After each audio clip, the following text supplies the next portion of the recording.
Chapitre 10. Être juste et joyeux. L'inconscient fonctionne comme la parole, comme une parole inachevée, exactement comme une parole en attente d'achèvement. La psychanalyse est l'art de soigner par la parole menée jusqu'au bout. Pierre Delaunay, Les 4 transferts. La citation qui précède met en évidence un des axes majeurs de la pensée du psychanalyste Pierre Delaunay. Il explique avoir trouvé cette idée chez Freud dans les études sur l'hystérie. Freud parle de retard de reconnaissance et de pensée inachevée pour caractériser l'inconscient. En pareil cas, la thérapeutique consisterait simplement en l'achèvement d'un acte psychique resté jadis inaccompli. Ce projet est valable pour chaque démarche thérapeutique, bien entendu.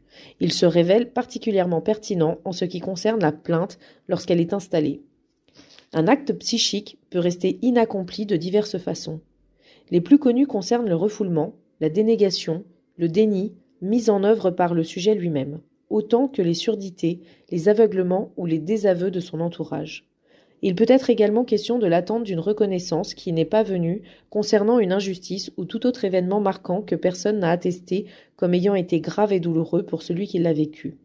Cette attente de reconnaissance est en fait sous-jacente à la plainte, la nourrit et soutient la persévérance parfois obstinée de son affirmation. Dans ces situations, effectivement, une thérapie est nécessaire pour que le patient puisse enfin bénéficier de l'écoute, de l'empathie et de la reconnaissance dont il a cruellement manqué jusque-là. Le thérapeute accueille le patient comme il est, avec son histoire telle qu'elle est.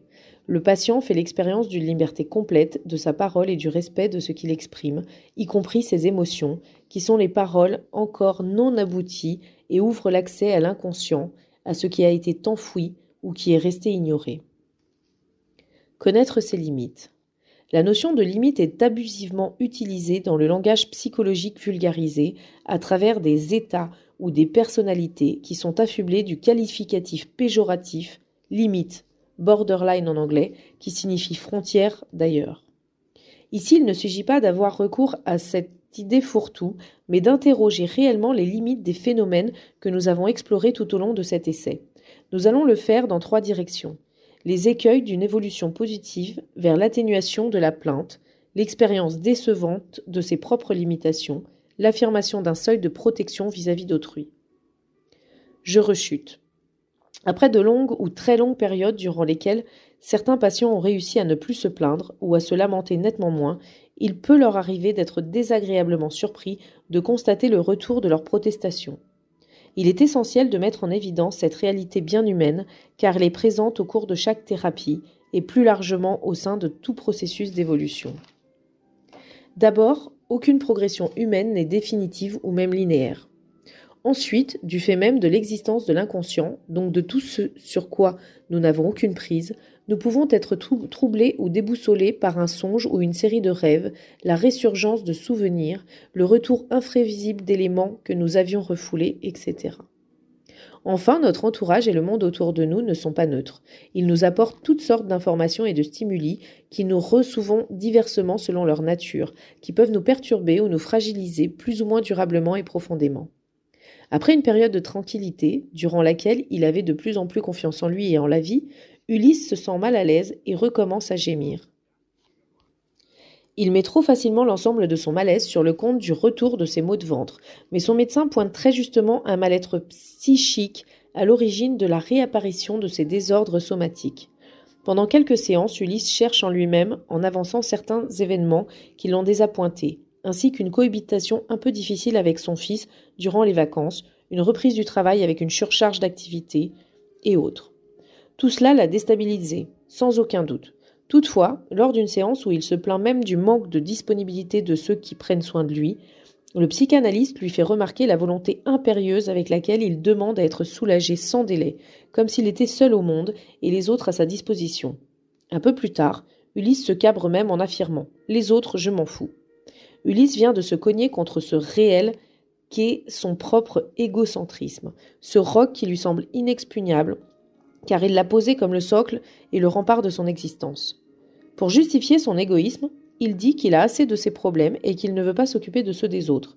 Là encore, cette conception extrêmement réductrice quant à sa façon d'être en relation avec les autres le prive du meilleur de la vie et surtout de ce qui l'aiderait à se libérer de ses fixations et à aller mieux. Comme Lynn, César et d'autres, Ulysse défend malheureusement becs et ongles ce qui le rend malheureux. Son repli stratégique sur lui-même, la déconsidération d'autrui, son manque de générosité et la sécheresse de son cœur. La lucidité du praticien n'empêche ni sa bienveillance ni sa sollicitude. Elle est néanmoins nécessaire car le psychanalyste est un miroir symbolique pour ses patients, miroir sans lequel il ne pourrait pas discerner progressivement qui ils sont réellement. Comme toute démarche initiatique, une psychanalyse n'est pas seulement ou pas tellement une méthode de mieux-être, mais surtout un véritable chemin de connaissance. Je me déçois. D'autres patients, même s'ils se plaignent peu ou ne reviennent pas à leurs anciennes habitudes de se lamenter, peuvent aussi faire l'expérience pénible de se confronter répétitivement à leurs limites. Dans ce cas, il est possible que leur propre lucidité ne soit pas suffisamment contrebalancée par l'acceptation, la douceur et l'empathie envers eux-mêmes. David revient sur ce qu'il considère comme son immaturité d'un enfant de 3 ans et sa façon d'être extrême entre tout ou rien. Je suis très centré sur moi-même, je n'arrive pas à vivre de relations simples. Je manque de repères relationnels, un peu comme si mes parents ne m'avaient jamais donné les bonnes clés. Je me suis rêvé un homme fort et stable. Je suis tout sauf ça. Je n'arrive même pas à être convaincant alors que je passe mon temps à faire semblant. J'ai peur qu'on découvre à quel point je feins de ressembler à quelqu'un que je ne suis pas. Je ne sais pas ce que j'attends. Ce n'est pas une vie pour moi. Je ne suis pas satisfait de moi. Mes comportements ne me conviennent pas. De nouveau, le psychanalyste laisse entendre que David a tendance à se juger très durement. Pour la première fois, cet homme silencieux et retenu semble acquiescer du bout des lèvres. Une poignée de main plus franche et un léger sourire au moment du salut viendront le confirmer. En fait, ce que nous croyons être des défauts peut ne correspondre qu'à des déceptions qui pèsent sur nous, tant nous voudrions être différents, meilleurs, plus proches de nos idéaux. Si l'égocentrisme est un des noyaux durs de ces complaintes infinies insupportables pour les proches, l'idéal ou un idéal trop élevé peut également se trouver à la source de ces insatisfactions. Paradoxalement, à vouloir trop bien faire, trop bien être, certains deviennent des fâcheux, constamment mécontents d'eux-mêmes. Non seulement ils fatiguent leur entourage par leurs plaintes permanentes, mais ils se privent eux-mêmes des délices de la vie et des joies d'une bonne compagnie. Des contours plus nets. En grandissant et en devenant adulte, l'enfant a besoin de pouvoir s'affirmer face à ses parents pour exprimer qu'il est favorisé, sa prise d'indépendance et pouvoir s'épanouir. Certains parents particulièrement proches ou envahissants, anxieux ou méfiants, voire autoritaires, rendent cette affirmation plus difficile et parfois plus conflictuelle. Fille d'une mère médecin et d'un père professeur de marketing, Sarah peine à se faire entendre, d'autant qu'elle est la dernière des 4 filles. Elle a beau être en dernière année d'études supérieures, ses parents savent tout mieux qu'elle et ses sœurs la considèrent toujours comme la petite. Patiemment, au fil des semaines, Sarah pose des jalons dans ses discussions avec ses parents pour mieux définir son espace face à eux. J'ai l'impression que je suis en train de tisser une bulle autour de moi, ma bulle à moi, et qu'ils ne pourront plus y entrer. Sarah précise les contours de sa personne, les limites d'un être différencié qui ne se font plus et ne se confond plus avec ses parents. Sarah prend position et s'exprime plus nettement. Par exemple, j'ai dit à mes parents que je trouvais pas juste qu'ils parlent de moi en ma présence sans s'adresser à moi et comme si je n'étais pas là. Alors que ses parents ont tendance à lui faire de nombreux reproches, la jeune femme réussit aussi à distinguer ce que les autres disent d'elle sous la forme d'une désignation du type « tu es ceci, tu es cela », de ce qu'elle perçoit d'elle-même « je suis ainsi » ou « voici ce que je sens, ce que je pense ». Sarah est désormais à l'écoute d'elle-même. Au-delà de l'adolescence et du jeune âge adulte, cette affirmation de soi à partir de ses perceptions et de ses intimes convictions est aussi nécessaire qu'essentielle tout au long de l'existence. Elle devient d'autant plus indispensable que l'autre face à soi a tendance à peser sur la relation avec ses gémissements insistants et ses jérémiades intarissables. Face à la plainte. Le problème est que bien souvent les caliméraux ne sont pas conscients qu'ils le sont. À vrai dire, il est assez rare d'entendre quelqu'un se plaindre de ce qu'il se plaint trop. Plus fréquemment, c'est l'entourage, membres de la famille, collègues et amis, qui le pensent sans d'ailleurs oser le dire. Le cercle vicieux se met alors en place. On médit du génère, rendant la plainte de ce dernier justifiée, alors qu'elle ne l'était pas nécessairement. Pour cette raison, il est important d'écouter les infortunés confidents de ces éternels incompris. Il vaut mieux, dans ce cas, éviter 2 échappatoires, celle qui consiste à réagir de façon très négative à la plainte, en envoyant aux gémonies le plaignant, et celle qui, lâchement, abonde dans son sens pour mieux le tourner en dérision lorsqu'il a le dos tourné. La meilleure position à adopter est celle qui permettra à Calimero d'être entendu, mais aussi qui, progressivement, l'aidera à relativiser ses déboires. Il ne s'agit pas de minimiser les malheurs bien réels, mais de souligner le caractère répétitif de la plainte. Le proche d'une personne qui se plaint de manière fréquente a sans doute raison de considérer qu'il y a là une exagération pesante. Il peut alors aider celui ou celle qui se confie à lui, par exemple, à établir une hiérarchie entre ces mots. C'est une façon de montrer l'intérêt pris à l'autre et de témoigner un désir d'écoute et de compréhension. En mettant en valeur ce qui mérite de l'être, le confident replace à l'arrière-plan les plaintes moins fondées. L'essentiel est de faire le partage entre griefs justifiés et injustifiés, d'accompagner la vraie protestation vers la résolution du problème qu'elle met en évidence et de laisser entendre le caractère dérisoire des lamentations abusives. Peu à peu, gagnant en confiance en l'autre et en soi, le Calimero pourra, de lui-même, relativiser les motifs de ses gémissements. Le fleuve des lamentations pourrait ainsi se tarir. Lamentation perpétuelle. Souvent, face au travail notamment ou dans certains contextes publics, le réflexe face à une personne qui se plaint exagérément est de la fuir, puis d'éviter de la fréquenter ou même de la croiser, sinon de couper court aux conversations qu'elle engage. Parfois, l'esquive n'est pas possible. Par exemple, s'il s'agit d'un collègue avec lequel vous faites équipe, ou s'il s'agit d'usagers, de patients ou de clients. Il est alors nécessaire de dépasser le réflexe quasi sécuritaire qui vise à se protéger en essayant de tenir le plaintif loin de soi. Certains apprennent à s'exprimer plus clairement, d'autres à mieux se respecter et se faire respecter, dans tout le cas, à être clair. Il y a quelques mois, Antoinette a quitté son poste d'infirmière urgentiste à l'hôpital pour ouvrir son cabinet libéral. Elle découvre une nouvelle façon de travailler avec des patients réguliers, dont certains ont tendance à se lamenter répétitivement ou lourdement. Dans un premier temps, pour se protéger, elle se met en colère contre ceux qui l'envahissent trop par leurs gémissements surfaits. Puis elle perçoit qu'elle a besoin de prendre le temps d'identifier ce qui se passe pour elle avant de le nommer en disant quelque chose de simple au patient qui abuse de sa bonne volonté. Je ne subis plus sans rien dire, je m'apprivoise, je prends du temps pour moi, pour mieux discerner et être plus juste, puis je peux me positionner sans violence. J'exprime ce qui ne va pas, confie-t-elle.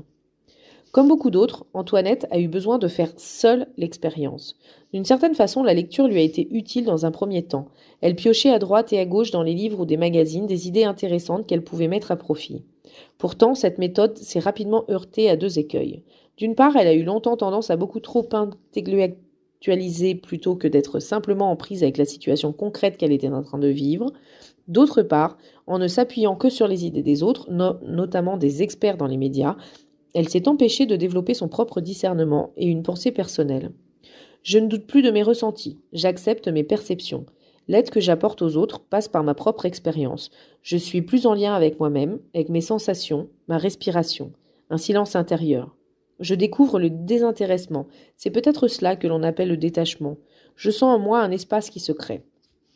Les personnes qui sont en contact avec les malades, dans leur entourage ou dans le cadre de leur travail, peuvent un jour prendre conscience que certains d'entre eux persistent dans leur maladie ou s'installent dans leur statut de malade du fait d'un refus inconscient de guérir. Dans ce cas, leur plainte correspond au discours qu'ils croient devoir tenir aux autres pour continuer à être considérés comme malades, donc soignés, sans risquer la cessation de ces soins. Même s'ils en sont relativement conscients, Nora et Ulysse peinent à l'accepter. À de rares éclairs de lucidité près, Lynn ou César préfèrent l'occulter. Outre ce constat essentiel qui l'a aidé à prendre de la distance avec ses patients, Antoinette a également passé un cap. En souriant, nous l'avons appelé le cap de bonne espérance, tant elle s'est sentie allégée. Avec Antoinette et d'autres patients, nous avons pu mettre en évidence combien se libérer de sa propre tendance à gémir ou à protester aide à être plus clair, plus détaché et plus ferme face aux plaintes d'autrui. Antoinette précise. Je quitte le manteau du passé, je me sens déchargée. Je ne fais plus de concessions, je ne suis plus la marionnette des autres. J'ai aussi compris que la sécurité n'existe pas alors que la paix existe, oui. J'ai conscience de ma valeur, je suis précieuse, il y a un trésor en moi. Comme Christopher l'a pointé, existerait-il un effet d'entraînement des jérémiades qui pousserait le proche d'une personne plaintive à se lamenter lui-même à son tour? Enfant préféré, enfant plaint? Il arrive que certains parents préfèrent ostensiblement l'un de leurs enfants. Les faveurs ou les privilèges dont ils bénéficient peuvent légitimement être considérés comme une forme d'iniquité par les autres enfants. Toutefois, la préférence des parents ou de l'un d'entre eux peut se faire plus discrète et s'exprimer plutôt par le biais d'une plainte le concernant. Les récits de ces déboires remplissent alors les conversations familiales. Constance et sa sœur aînée ont facilement accepté les marques d'attention et d'affection dont a bénéficié leur plus jeune frère. Cela faisait partie de la vie familiale, de la tendresse autant que des libéralités envers le plus petit. Aujourd'hui, mère à son tour, Constance remarque, lorsqu'elle est en vacances chez ses parents, qu'il ne se passe pas un repas ou un moment ensemble sans que ses parents ne parlent de son petit frère, à plus forte raison s'il est absent. Leur discours est centré sur les nombreux malheurs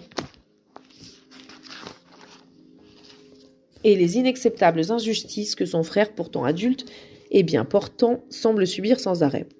Constance en est arrivée à craindre qu'elle, son mari et ses enfants ne soient pas assez intéressants ou importants pour ses parents.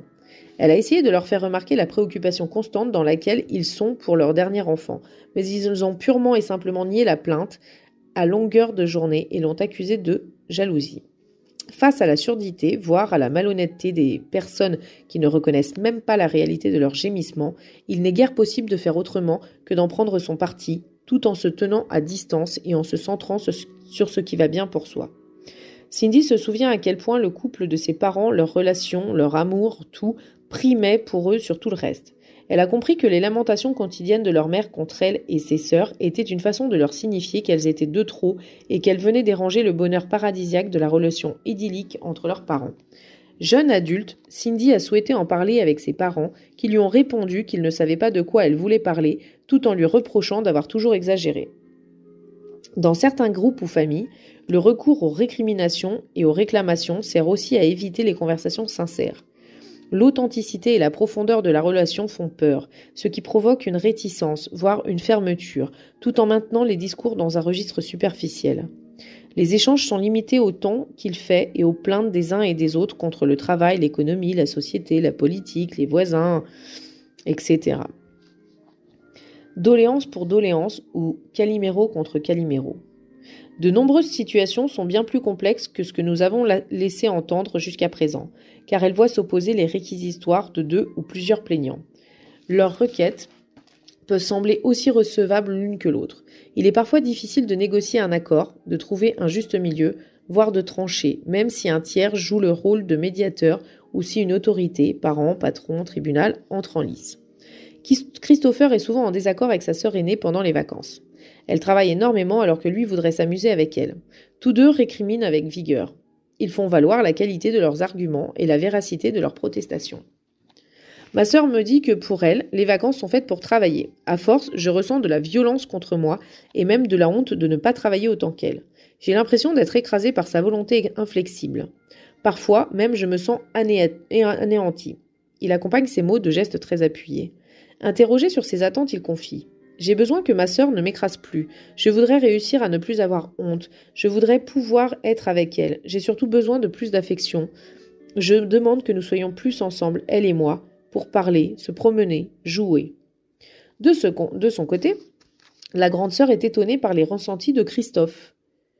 Elle ne cherche pas à écraser son frère ou à l'anéantir, elle ne sent pas la violence à son égard. Ce réajustement permet à Christopher de mettre un terme à sa protestation en faisant un retour sur lui-même. En ce moment, je réagis mal à tout. Je suis dans une phase noire, j'aurais besoin d'être seule. Je réfléchis et je me sens mal.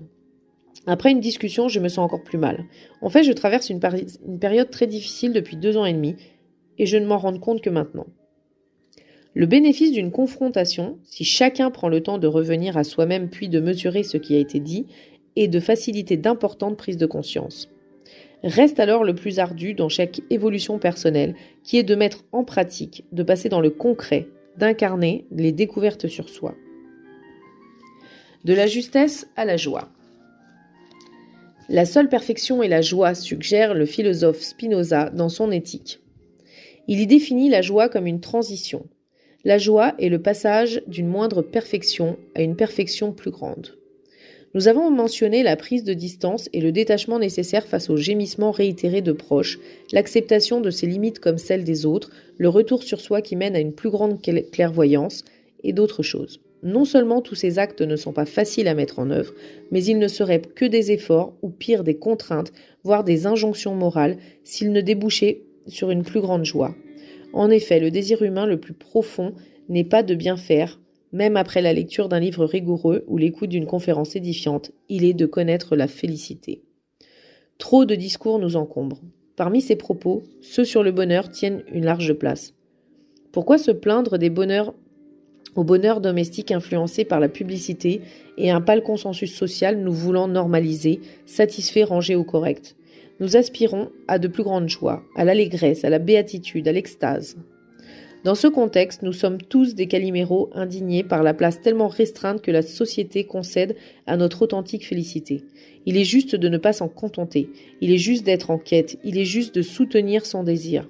Juste ici ne signifie pas justice, mais plutôt ce qui est adéquat, pour reprendre un terme cher à Spinoza, ce qui est congruent, ce avec quoi nous sommes profondément en accord. Aristote y voyait d'ailleurs la vraie liberté, être conforme à son essence. Nous retrouvons aussi Socrate qui articule juste, beau et bon, car tout cela concourt à la justesse à laquelle nous aspirons. Un sujet unique, libre et spécifique. La première forme de justesse envers soi-même et envers l'autre consiste à reconnaître à chacun sa singularité. Il n'existe rien de pire que tous ces systèmes psychologiques, sociologiques, philosophiques, politiques, religieux, médicaux et autres qui écrasent le sujet humain et le dépersonnalisent en le jaugeant, le jugeant, le catégorisant et en voulant le contrôler. Chacun de nous choisit d'emprunter la voie unique qui est la sienne, sa voie vers la félicité. Certains chantent, dansent ou marchent, d'autres méditent, peignent, sculptent, écrivent. Certains travaillent sans répit, beaucoup d'autres contemplent sans cesse. Quelques-uns s'engagent dans des thérapies, d'autres lisent, écoutent ou prient. Lisa affirme qu'elle ne veut plus vivre dans l'insatisfaction et s'y tient. Clément reconnaît que vieillir lui demande de faire preuve de beaucoup d'amour envers lui-même. Christopher découvre. Je construis ma vie par moi-même sans trop dépendre des autres. Je suis heureux de choses simples qui me font du bien. Face à la grave maladie qui l'emportera un jour, Soraya se trouve confrontée à un vide de sens. L'épuisement physique se double d'une lassitude psychique, d'une usure qu'elle confie sobrement au psychanalyste, mais dont elle ne se plaint pas. Je constate, c'est tout. Est-ce que je vais en voir le bout ? Petit à petit, j'apprends à vivre au jour le jour. Je ne supporte plus de programmer à l'avance. Je n'ai plus besoin de plaire et même d'être aimée, confie-t-elle, pour déclarer, quelque temps plus tard, sereine et prête à envisager la mort. J'entre dans une autre dimension de la vie, de ma vie en tout cas. Ces paroles tellement justes, de celles et de ceux qui cheminent aux confins de l'existence, nous apprennent bien plus que toutes les théories et les idéologies réunies. Mehdi prend la mesure de sa transformation. Je ne râle plus pour un oui, pour un non. Je suis sortie de l'opposition, je dis ce que je pense calmement. Pour moi, ça a été très important de reconnaître ma vulnérabilité. Cela me permet maintenant de ressentir de l'empathie envers mes proches et surtout de la compassion envers moi-même. Pour Mehdi, aller bien, c'est faire correspondre l'imagination et la réalité. Il arrive un jour en séance, joyeux d'avoir fait une découverte en écoutant Edgar Morin, selon lequel l'organisation universelle est le désordre et la complexité. Mehdi l'entend comme une révélation pour lui qui a passé ses 50 premières années à vouloir tout mettre en ordre et à simplifier une réalité qu'il trouvait trop chaotique et compliquée, du fait de sa douloureuse histoire. En associant librement à partir de ce constat, il comprend que, pour lui, jusque-là, la réaction n'était pas une réponse. Réagir le poussait à se plaindre sans fin. Maintenant, je choisis si je réponds, quand je réponds et comment je réponds. Beaucoup de patients qui s'éveillent à leur spécificité, à la singularité de leur être, parlent de sortir de l'oubli, de se réveiller ou d'émerger du sommeil, d'ouvrir les yeux, de se mettre debout ou en marche, de retrouver la spontanéité, l'enthousiasme et la joie. Mehdi constate également que sa relation au temps a changé. Avant, pendant longtemps, je vivais le temps en boucle, comme si j'étais enfermée dans une roue du temps. Maintenant, je n'ai plus cette sensation. Le temps est devenu un mouvement. Pour moi, le temps s'écoule librement. Je prends le temps de percevoir avant d'affirmer. Cette nouvelle perception du temps me permet d'envisager le futur. Je refoule moins le futur. J'ai plus de futur. Je sens une grande ouverture devant moi. J'ai une meilleure mémoire. Ma vie a considérablement changé. Tout se passe bien, c'est extraordinaire. Naguère grise ou en damier noir et blanc, la vie a retrouvé ses couleurs, ses teintes et ses nuances. Elle recouvre aussi sa plasticité, sa mobilité, sa fluidité, ses variations à l'infini. Des couleurs au bout des doigts. Beaucoup de patients choisissent d'exprimer de plus en plus librement leurs ressentis, qu'ils dessinent ou peignent l'injustice, qu'ils préfèrent la représenter par des collages ou des modelages, ou même danser librement leurs lamentations, peu importe.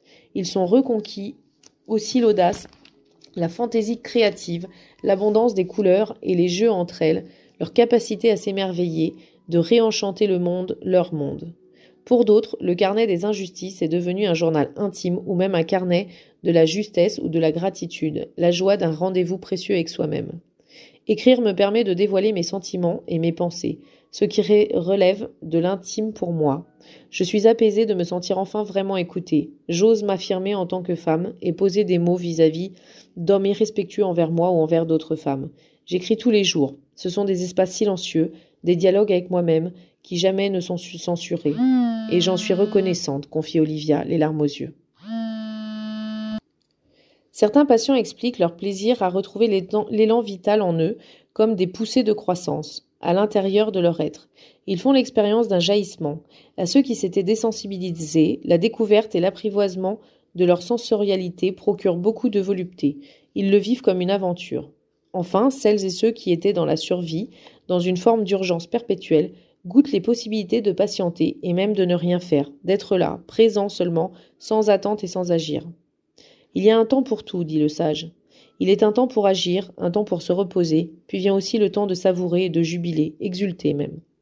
Qu'importe si quelques grincheux y trouvent à redire. Bien sûr, ils ne manqueront pas de le faire.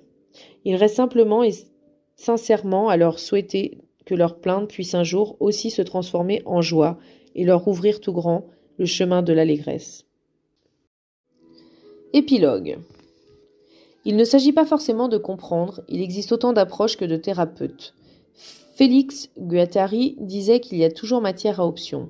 La question devient alors, dans quelle expérience je me sens le plus apte à être avec l'autre ? Marie-Jeanne Gendron-Garnier. Dans notre voyage d'explorateurs partis découvrir le continent de l'injustice, nous avons constaté comment, derrière chaque plainte, agit une souffrance réelle, plus ou moins consciente, qui peut découler d'une peur, d'une douleur, d'une déception, d'une désillusion, voire d'une aspiration ou d'un besoin non reconnu plutôt qu'insatisfait.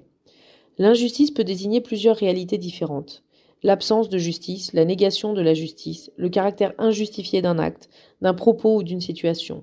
En outre, il est possible de sentir croître en soi un sentiment d'injustice, même si une injustice réelle n'est pas flagrante. Ce sentiment résulte alors plutôt d'une incompréhension, d'un rejet, d'un abandon, et plus encore, de situations de désarroi, de détresse ou d'impuissance, présente ou passée. Ainsi, le sentiment d'injustice peut découler d'une insatisfaction ponctuelle ou durable, d'un manque réel d'amour, de considération, de reconnaissance, d'une perte douloureuse ou de la menace d'une perte à venir, d'un changement profond tenu pour irréversible. Très souvent, un vécu d'injustice cherche une issue dans la plainte, comme si elle était son seul lieu d'émergence possible. De surcroît, comme la violence, l'injustice non reconnue peut être retournée en injustice contre soi-même. Concernant celles et ceux qui ont tendance à se lamenter de façon récurrente, nous avons proposé avec un brin d'humour l'idée d'un syndrome de Calimero.